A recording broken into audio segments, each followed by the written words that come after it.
Hello everyone, today I'm talking about MK677. If you'd prefer to learn about this in a Word format, just check out my accompanying blog post. I put a link in the description, and you can also book a consultation on the same website. Alright, thank you.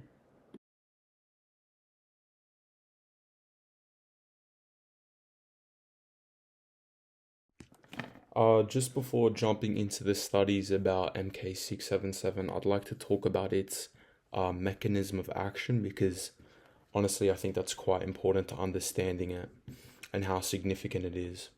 MK677 or ibutamorin is defined usually by people as an orally active growth hormone secretagogue, and it's the only orally active growth hormone secretagogue that exists, I'm pretty sure. But I think a better definition is as a ghrelin mimetic. So it basically mimics the way ghrelin works in your body. The reason it's called a growth hormone secretagogue is because at the time ghrelin hadn't been discovered yet. So the growth hormone secretagogues were discovered first. And it's similar in the way that the opioid receptors were called that because opioids were discovered before we knew what endorphins were. And I think it's the same as the cannabinoid receptors in cannabis. Okay, so how does MK677 actually stimulate growth hormone release? It does this by mimicking the action of the hormone ghrelin and binding to the growth hormone secretagogue receptor 1A in the brain, which then stimulates the release of growth hormone, but doesn't actually upregulate growth hormone's production. One of the actions of growth hormone is the secretion of IGF-1 in the liver. There are two IGF-1s, but IGF-1's corresponding receptor, called literally the IGF-1 receptor, is the physiological receptor. And that's why growth hormone or IGF-1 has been taken in bodybuilding circles, because it promotes muscular hypertrophy, protein synthesis, and also blocks muscle atrophy, which is the breakdown of muscle tissue. This interplay between growth hormone and IGF-1 is called the IGF-1 growth hormone axis. Other notable details about MK677 is it has a half-life of 6 hours, but IGF-1 levels remain elevated in humans with a single oral dose for up to 24 hours, which allows for convenient daily administration, which, by the way, is what Merck actually intended for. It began its research trying to find and synthesize something that could be taken once daily. Unlike synthetic growth hormone admission, MK677 doesn't suppress the body's natural production of growth hormone. Research has been centered around its potential to treat conditions associated with growth hormone deficiency, such as muscle wasting, and a few more. Alright, now let's talk about MK677's desired effects and its uses. Its effect on muscle mass. There are 3, maybe 4 studies that actually look directly at this. First one I want to talk about is a 2008 2-year double-blind randomized placebo-controlled clinical trial. This was done on 65 older adults, and it showed the following results. The MK677 group experienced an increase in fat-free mass of 1.1 kilograms compared to the placebo group, which saw a decrease of 0.5 kilogram over 24 months. However, this didn't look at water retention, so it would be unreasonable to assume this was all just pure muscle tissue. And also after the first year of administration, the second group declined after they started receiving the placebo. So muscle gain is likely to be temporary after you stop. A 1998 double-blind randomized placebo-controlled clinical trial focused more on its ability to prevent diet-induced catabolism. During a period of 7 days, participants were calorie restricted and took 25 milligrams of MK677, and their nitrogen balance improved by 0.31 grams each day compared to the placebo, who stayed in a negative nitrogen balance of 1.48 grams per day. This suggests that MK677 prevents muscle breakdown and supports muscle maintenance or even growth under calorie-restricted conditions. As you can see from the figure, there was also an increase in nitrogen balance after MK677 was administered on the 7th day, which means its effects continue for some time after cessation. A 1998 double-blind randomized placebo-controlled clinical trial focused on its effects on 24 obese men. This study found that after 8 weeks of treatments, subjects who received MK677 experienced an increase of fat-free mass around 3 kilograms. The researchers also considered water weight and mentioned that the increase in fat-free mass is not explained by an increase in body water. However, they acknowledge shortcomings in methodology where they admit about half of the increase could be explained by water weight if there was a different methodology employed. Looking at anecdotes, from what I've seen, most of the lean gains is considered to be water weight. However, sometimes I think this is largely exaggerated. There are also some studies that show when myostatin isn't present. This is done through knockout mice. IGF-1's hypertrophic effect was largely enhanced, but there's no human studies on this, and also the human studies on myostatin inhibitors were very unefficacious. When muscle building is discussed, the main method on which this occurs is hypertrophy, which is the enlargement of individual muscle fibers.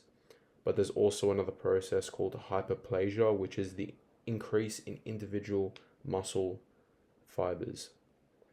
Currently, IGF-1 is the only known hormone to create new muscle fibers. My concluding thoughts on MK677's effect on muscle growth is that it has a mild to moderate muscle building potential, but it's not a main needle mover. Its ability to promote hyperplasia is interesting, and it might create a synergistic effect with other anabolic agents.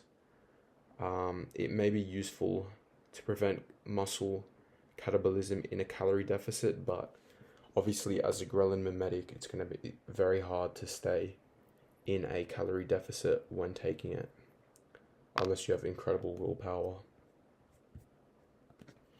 Alright, the second effect I want to talk about is its effect on sleep. Growth hormone and sleep operate in a positive feedback loop where each one enhances each other. For those who struggle to get 7 hours of sleep each night, MK677 might indirectly help build muscle and strength through its positive effects on sleep. There are 2 studies that show an increase in REM sleep. And for those who don't know, growth hormone secretion peaks shortly after sleep onset, during the first period of slow wave sleep, which is the deepest phase of non-REM sleep. And by enhancing growth hormone secretion, MK677 may promote more frequent or intense episodes of slow wave sleep, which is important for muscle recovery. From the anecdotes I've seen, most users find it's easy to fall asleep and experience much deeper sleep, and it's very common for people to wake up feeling refreshed and ready for the day, I guess. And some guys have actually mentioned lucid dreams after starting MK677. There's a phenomenon present in the scientific literature about MK677 where when dosed at 25 milligrams per day, there was a 20% increase in REM sleep among young men and even a 50% increase in REM sleep amongst older men, both of which were statistically significant when compared to placebo groups. Alright, next effect which is desirable is injury treatment and prevention. Growth hormone and IGF-1 have been shown in studies to be beneficial for injury treatment in tendons and ligaments. For example, this study from 2023. And also its sleep enhancing effects are going to almost surely help aid injury recovery. This line of inquiry about growth hormone and its effect on injury treatment and prevention started way back in 1967, where it was begun for use on treating those with bodily trauma, like burn victims.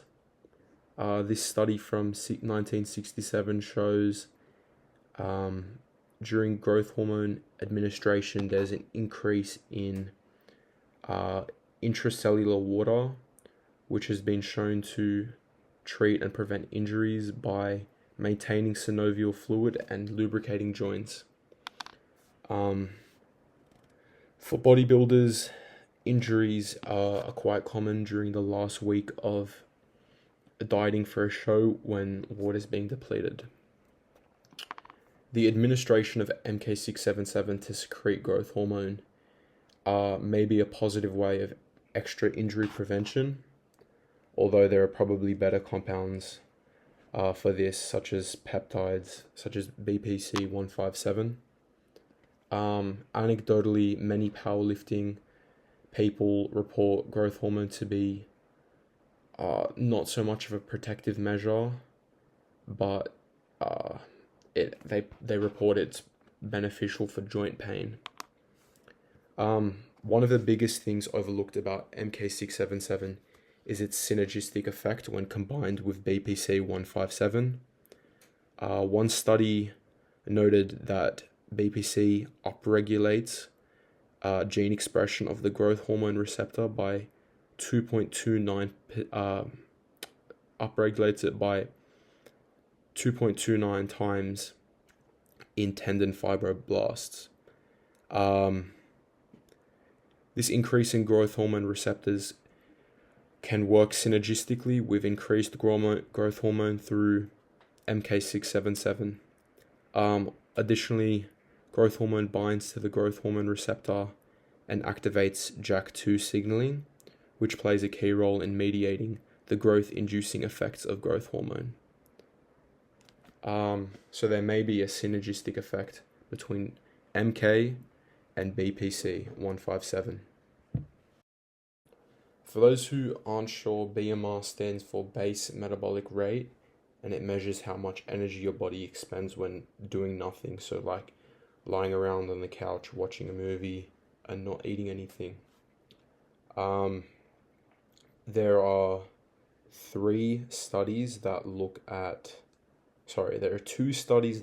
growth hormone's effect on base metabolic rate, and they all show that it increases BMR. And there's also one study that looks directly at MK677's effect on base metabolic rate.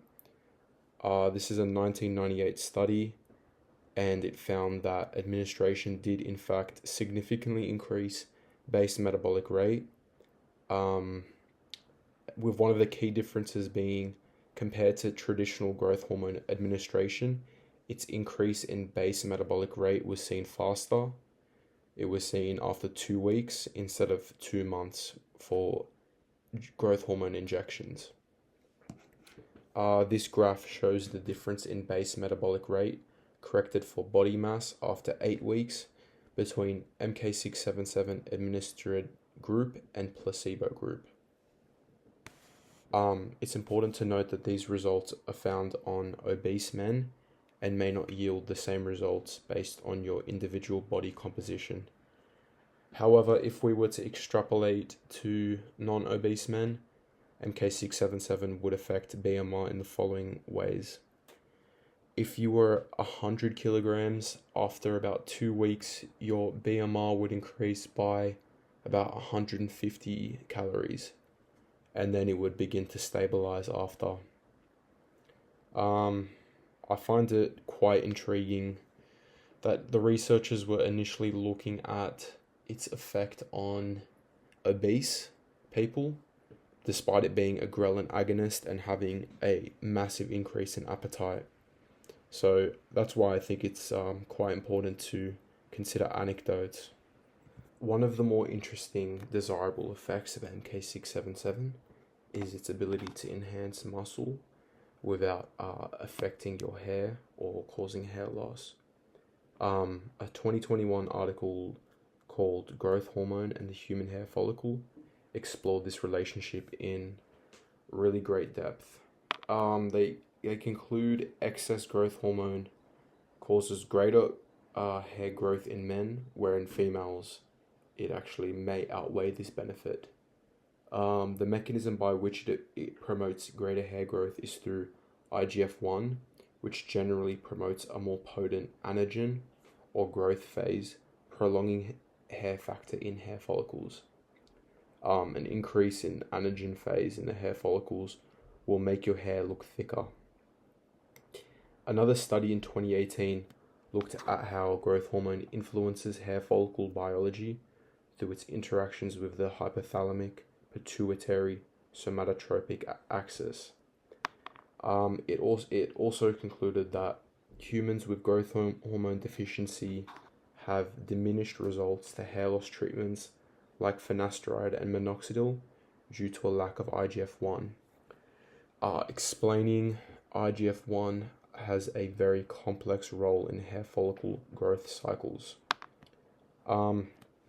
Anecdotally, a lot of users report better hair growth and better hair density when on MK677, which obviously is a positive, but you have to keep in mind growth hormone and IGF-1 play no part in treating the root cause of androgenetic alopecia, which is obviously DHT binding to your scalp hair follicles and transcribing its effect, which leads to the eventual miniaturization of the hair follicle.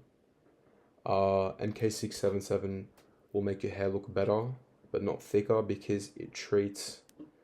it will make your hair look better and thicker because it prolongs growth phases, but it doesn't actually treat hair loss. What's clear from the studies is growth hormone treatment will have the greatest effect on those who are growth hormone deficient, but I'd speculate the effects would be mild if you have a normal amount of GH and IGF-1. MK677 also has the potential to positively affect your immune health. One notable study is from 2023, which looked at a close analog of MK677 called L163255. And also there are other studies on Ghrelin and its effect on the immune system. I don't think a lot of people will be interested in this, but if you are, you can find it on my blog article, which is linked in the description. The next effect is its effect on bone health. A study from 1998 studied the effects of MK677 on bone health over a period of 2 months. Although they noticed improvements in markers used to measure bone health, they acknowledged the limiting factor being the study duration.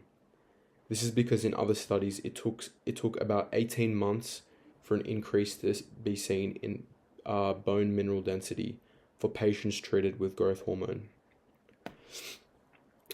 This was replicated in a study from 1998, which also suggested MK677 had positive effects on bone health.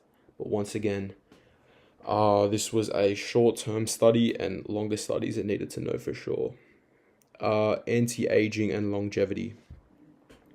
Because MK677 increases the amount of growth hormone in your body, it may have anti-aging effects. I didn't explore this in great depth because there's lots of information out online. I suggest looking at Dr. Peter Attia. He explores this on his YouTube channel. Cognitive effects. This is, in my opinion, one of the least discussed but very important desirable effects of MK677. There's been a link established between growth hormone and cognitive function for quite a while now. According to an article from 2023, there are some mechanisms by which growth hormone improves cognitive function. Growth hormone can activate neural stem cells in the adult brain.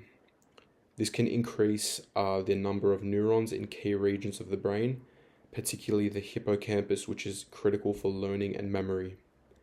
Growth hormone can also induce BDNF expression, which stands for brain-derived neurotrophic factor, which is a protein that plays a number of roles in learning and memory functions. It can also be neuroprotective. There are some studies that review growth hormone deficient adults and its potential positive effects on cognition, which are more related to if someone has an underlying deficiency, but its effects may not be dose dependent if you're not deficient in growth hormone. I'd like to speculate that for those who have normal growth hormone levels or within the reference range for their age group, because it does decline with age, there probably won't be lots of cognitive enhancement if you have these atypical levels for your age group. But there's also the potential that elevated levels may be more neuroprotective. One topically commonly discussed about MK677 is its potential to cause brain damage and PTSD, which was, in my opinion, incorrectly extrapolated from a 2014 study on rats titled "A Ghrelin Growth Hormone Axis Drives Stress-Induced Vulnerability to Enhanced Fear." There are a few problems with this study and how it's been extrapolated on human biology. In this study, they both inject and infuse MK677 into the brains of the rats, which is extremely different to the oral administration seen in humans. Although the study did show it did increase markers in fear memory, we also have extremely different biologies to rats, so I think it's quite poor evidence to make this claim. We also have year-long human clinical trials on MK677 with no reports of fear, anxiety, or other anxiolytic effects. And also, it hasn't been anecdotally reported either. Another desirable effect is its limited effect on other hormones. According to a 1999 study, MK677 didn't affect testosterone levels, follicle-stimulating hormone levels, and luteinizing hormone levels, both of which regulate the production of testosterone. The reason for this is MK677 does not affect the hypothalamic pituitary gonadal axis. Growth hormone and male sex hormones are regulated by different mechanisms in the body. Testosterone production is controlled by the HPG axis. The hypothalamus releases gonadotropin-releasing hormone, which signals to the pituitary gland to release the gonadotropins, which is LH and FSH, which activate the testes to produce test. But MK677 doesn't interact with this pathway. It solely acts on the HPS axis, which is involved in regulating growth hormone production. An interesting article published in 2020 suggested that ibutamorin and other growth hormone secretagogues may actually be helpful in treating hypogonadism, which, by the way, if you don't know, is when men don't produce sufficient testosterone. It also should be noted that ghrelin has been shown to inhibit the secretion of gonadotropin releasing hormone, which is involved in testosterone production. However, this negative result has not been replicated in any human trials, and there's actually evidence to the contrary, where ibutamoren may actually improve testosterone production only in hypergonadal men. I doubt it would have this effect in men with regular hormone production. Alright, now let's talk about MK677 side effects. Starting with the most severe, in my opinion, the most pressing is its effect on blood glucose and insulin sensitivity. In a 2008 two-year randomized controlled trial involving healthy older adults aged 60 to 81, daily administration of MK677 at 25 milligrams per day led to statistically significant increases in fasting blood glucose levels. On average, fasting blood glucose increased by 0.3 millimoles per liter, which is 5 milligrams per deciliter. After 12 months of MK677 treatment, this is what was compared to the placebo group. This increase was sustained over a 2-year study period, although it was not statistically significant when compared to baseline values at the end of year 2. As mentioned, the average increase in fasting blood glucose was relatively mild. However, a smaller subset of patients experienced more notable increases. The study also noted that patients' insulin sensitivity decreased. One of growth hormone's effects is to increase blood sugar levels by reducing the uptake of glucose into muscle cells and fat cells and promoting gluconeogenesis in the liver, which is the production of glucose from non-carbohydrate sources. When growth hormone levels are consistently elevated, it forces the pancreas to work harder to produce and release sufficient insulin to counteract the rise in blood sugar. Insulin is produced by the beta cells in the pancreas. The continued demand for insulin due to the chronic elevation of growth hormone can lead to what is known as pancreatic stress, and the beta cells become overused and degenerate. This is how type 2 diabetes is developed. The abuse of MK677 or synthetic growth hormone can amplify this effect, potentially pushing an individual into a diabetic state sooner than what would have otherwise been expected, or just increase their general likelihood of becoming diabetic. As you can imagine, this is not something you should consider taking if you have type 2 diabetes or a genetic predisposition to this condition. There's also a case report on this phenomenon. The next side effect is its effect on appetite. The most commonly reported side effect of MK677 in this study was an increase in appetite. It's pretty common for anecdotes to report that taking MK677 at 25 milligrams per day makes it basically impossible to feel satisfied when eating food. This is because MK677 works by mimicking the action of endogenous ghrelin and binding to the growth hormone secretagogue receptor 1A, which stimulates the release of growth hormone. Ghrelin within the body is referred to as the hunger hormone, and although it is one of the most misunderstood hormones and performs a variety of other functions, it's undeniable its main function is to regulate hunger. The way it does this is by activating specific cells in the anterior pituitary gland and the hypothalamus nucleus, with neuropeptide Y neurons being the ones that initiate appetite. As you'd expect, taking a compound that mimics ghrelin will cause you to feel hungrier than you normally would. Because of this effect, many individuals take MK677 to increase appetite, which you could obviously consider as a desirable effect, but I'd say the general population would consider it a side effect. And they do this to increase their daily caloric intake. What's overlooked is other growth hormone secretagogues have a lower elimination half-life, such as GRP6, and you can employ this before eating a specific meal that you normally wouldn't be able to, instead of just having elevated appetite throughout the entire day. Muscle pain. The same study that we mentioned above also mentions the most frequently reported side effects are edema and muscle pain. This is also anecdotally reported too, and I suspect it might be related to fluid retention, which is the next side effect I want to discuss. There has been a long studied connection between growth hormone slash IGF-1 and an increase in water retention.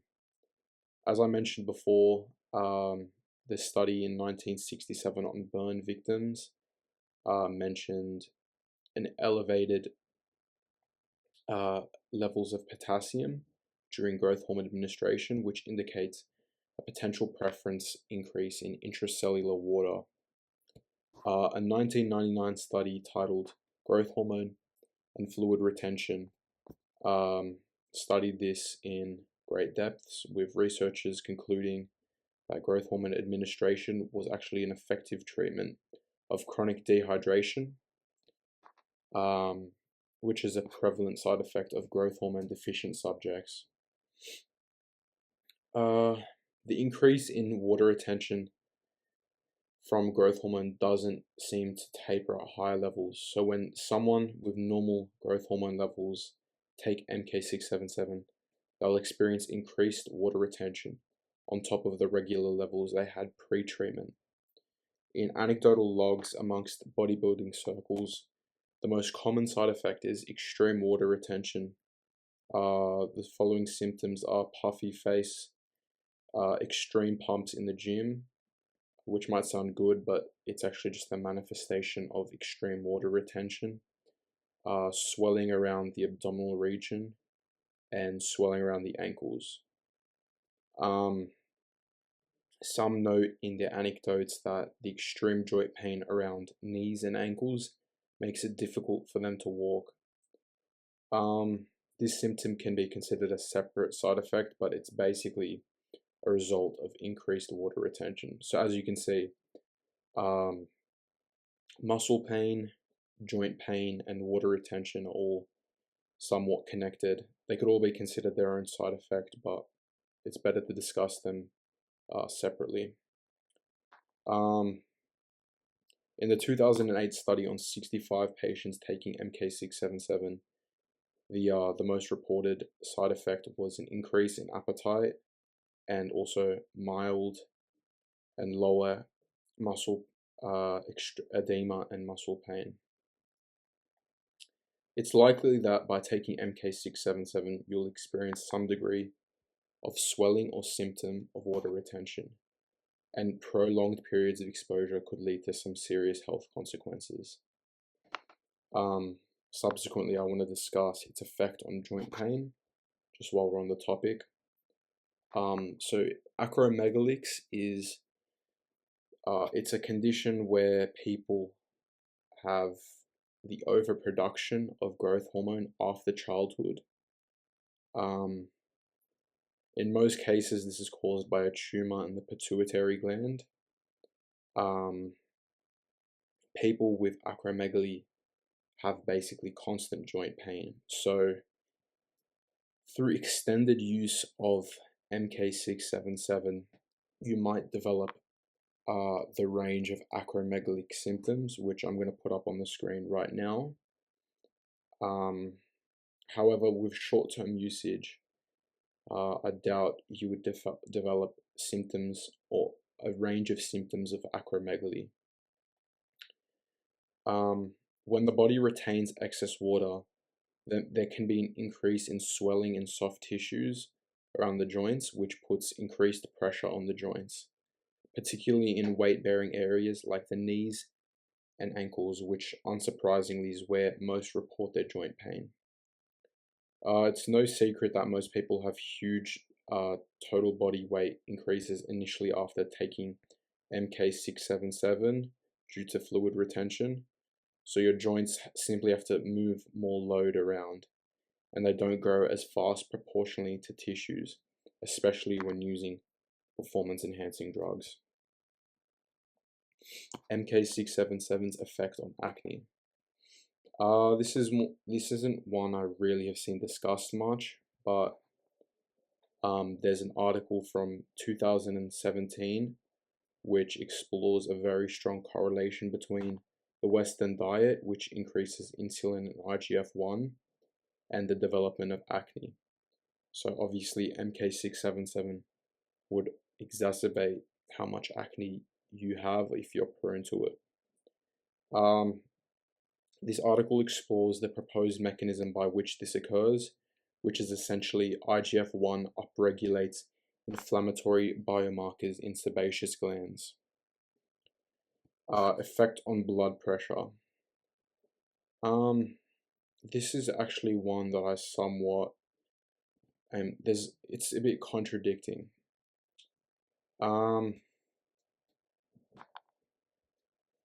There's actually studies that show growth hormone didn't change blood pressure or actually decreased blood pressure. So check out my blog post for a more detailed assessment of this. Effect on cancer cells. Cancer cells are cells that continuously divide, eventually forming tumors, which is a result of abnormalities in the mechanisms that regulate normal cell proliferation. IGF-1 has been clearly shown to have proliferative effects. It binds to IGF-1R receptors on cells and activates signaling pathways such as PI3K-AKT and MAPK pathways that drive cells to grow and divide. By taking MK677 and increasing IGF-1 levels, you may cause existing cancer cells to grow and divide faster. Essentially, if you have existing cancer cells, MK677 could theoretically spread the risk of cancer and lead to death, which is why, by the way, metformin is used to treat cancer because it reduces IGF-1 levels. Skin cancers respond particularly to IGF-1 and its growth pathways. Commonly ignored is that there are actually studies on growth hormone releasing hormones to inhibit cancers in vivo. So it's unclear pretty much what MK677's effect on cancer is. The general consensus is if you don't have existing cancer cells, it won't have any effect. If there is, it may exacerbate the growth and spread of cancer. And also, for those who live in regions with high sun exposure or those who are heavy smokers, you're at risk of skin cancer, particularly, which IGF-1 is a particular agonist of. Okay, next is gynecomastia. This is a side effect that's been reported anecdotally, and I'd like to present an interesting study I found about the connection between the two. However, before I get into it, I don't believe this is going to be a side effect of MK677. I just want to present the, however vague, I just want to present the link between the two. It's been speculated that gynecomastia caused by MK677 has something to do with prolactin levels. However, there's been studies showing that MK677 doesn't actually raise prolactin levels. In a study titled Estrogen Receptor A Critical Role in Successful Female cognitive aging. Sorry, before I get into that, it'd been shown previously that an infusion of IGF-1 into the brain of rodents caused an upregulation of estrogen receptor alpha. Upon realizing this, it was understood in rodents' brains the estrogen receptors were co-located with IGF-1 receptors. This is why when IGF-1 levels increase in the brain, the estrogen receptor could also be activated. This draws a very vague line between IGF-1 and gynecomastia formation, as the formation of gyno could be triggered from estrogen receptor as the formation of gyno is from the triggering of estrogen receptors in male breast tissue, and if IGF-1 and estrogen receptors are co-regulated in the hippocampal cells, they also could be co-located in the male breast tissue. However, there's no evidence that that actually exists in men. Ultimately, I don't really think MK677 would form gyno because there isn't actually any evidence of this, but it's an interesting line of inquiry nonetheless. Its effect on lethargy and brain fog. Lethargy is another common side effect reported anecdotally, but it's not found in any studies, and it yet again shows that there's a place for considering anecdotes within the scientific space.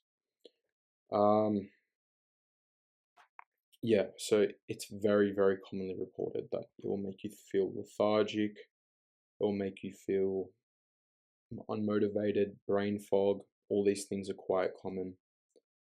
The way the lethargy hasn't really been explained well online. I have a theory on how this occurs. So as I explained before, MK677 works by binding to the GHSR1A receptor and mimics Ghrelin. What's interesting is the growth hormone secretagogue R1A receptor interacts with other receptors in the body and has been shown to join with receptors for things such as dopamine, serotonin, oxytocin, orexin, and somatostatin. When these receptors pair up, they form something called heterodimers, and they influence each other's signaling pathways. For instance, serotonin receptors can reduce the activation of growth hormone secretagogue receptors when Ghrelin tries to trigger it. On the flip side, growth hormone secretagogue receptors can change how dopamine receptors send signals depending on the substance that binds to them. GHSR also interacts with a protein called MRAP2, which improves the receptor's response when Ghrelin is present, but lowers the receptor's activity when Ghrelin isn't around. So I'm saying this to just demonstrate that the body has an extremely complex system to how it responds to hormones, neurotransmitters, and response regulation. My theory on how this lethargy happens involves the serotonin receptors. Recently, it's been shown serotonin plays a much bigger part in motivation pathways than originally thought and helps regulate mood and wakefulness. The growth hormone secretagogue receptor 1A has been shown to interact with the 5-HT2C receptor, which is, by the way, a serotonin receptor. If MK677 activates this receptor, it may interact with the serotonin receptor, interfering with function and possibly tipping the balance between lethargy and wakefulness. One common method of reducing the lethargy experienced is by taking it before bed instead of first thing in the morning, as you'll experience the sleep improvement effects and skip the wave of lethargy people feel in the morning. Epigenetic changes. A study titled the Dutch Hunger Winter Family Study, it's a cohort profile study, looked at this sort of natural experiment where the Dutch population was deprived of food in World War II, and it was found that um, the children who were in utero at the time had chronically high ghrelin levels due to gene methylation of ghrelin receptors, ghrelin receptor genes, and they had doubled the rate of obesity compared to other generations. An interesting proposition I'd like to share to you is that by inflating the amount of ghrelin receptor agonism through MK677, you could cause epigenetic changes that lead to obesity in your offspring. To be honest, I think it's unlikely, but if you're a father or you're trying to conceive, you should be aware of this link. Miscellaneous or like frequently asked questions. What's the recommended dose of MK677? It's been dosed between 10 and 50 milligrams in human trials, but it's typically taken at 25 or 12.5 milligrams.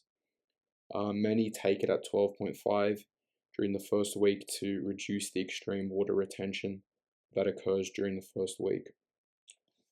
What's the half-life for MK677? 6 hours. Is MK677 a SARM? No. Even though it's commonly associated with SARMs, it's not. It has different classifications, but in my opinion, it's best defined as a ghrelin mimetic or ghrelin receptor agonist. What are some compounds similar to MK677? GHRP2, GHRP6, ipamorelin, anamorelin, hexarelin, capromorelin, which by the way is available for cats and dogs to increase appetite, adenosine, and that's it. A very common protocol is combining apamorelin with something called CJC1295, as they have synergistic effects together. CJC1295 works by binding to the growth hormone releasing hormone receptor, and it triggers the production of growth hormone, whereas growth hormone secretagogues influence the secretion of growth hormone, so using them together will synergistically increase the amount of growth hormone in your system. What are some typical protocols including MK677?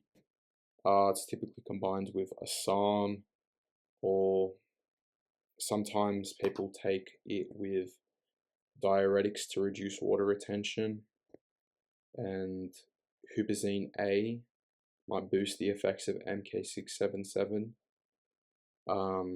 Do IGF-1 and growth hormone levels return to baseline after use? Yes, they do.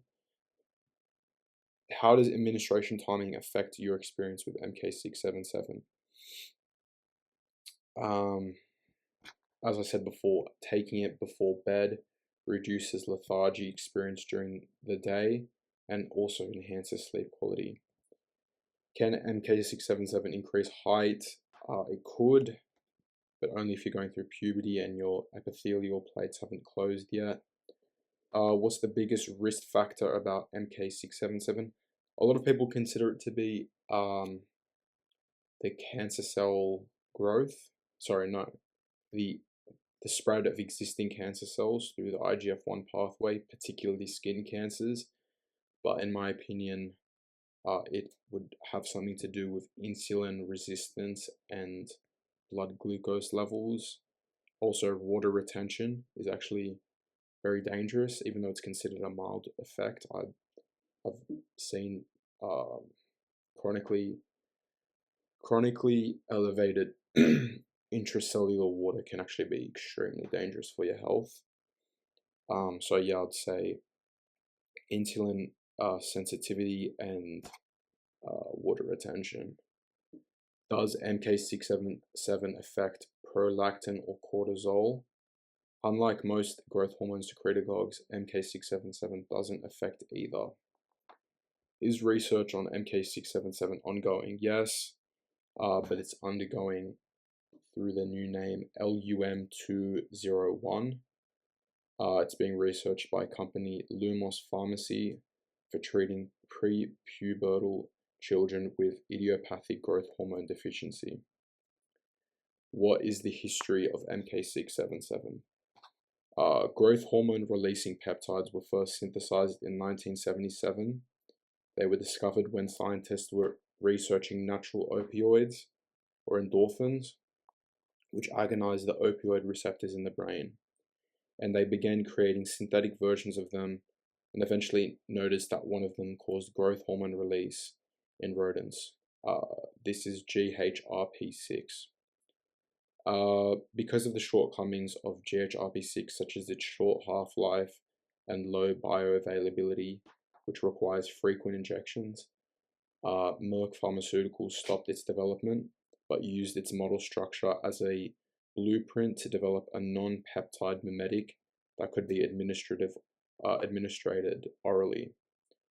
They first synthesized L692429, and then continued modifications led to L163191, which is MK677's code developmental name. MK677 was shown to elevate IGF-1 levels for 24 hours, which is exactly what Merck was looking for. Merck then discontinued development in 1999, and it was acquired by Amanet Pharmacy. And then in 2018, Lumos Pharmacy purchased the rights to MK677, which it's now known as LUM201. Will MK677 lower my testosterone levels? No. How long will MK677 affect my appetite after cessation? It was reported in one of the studies that appetite persisted for 3 months after cessation, and I crunched the numbers, and I think it's about 1/4 of whatever time you're exposed to MK677, you'll have appetite persistence after. Yeah, that's all.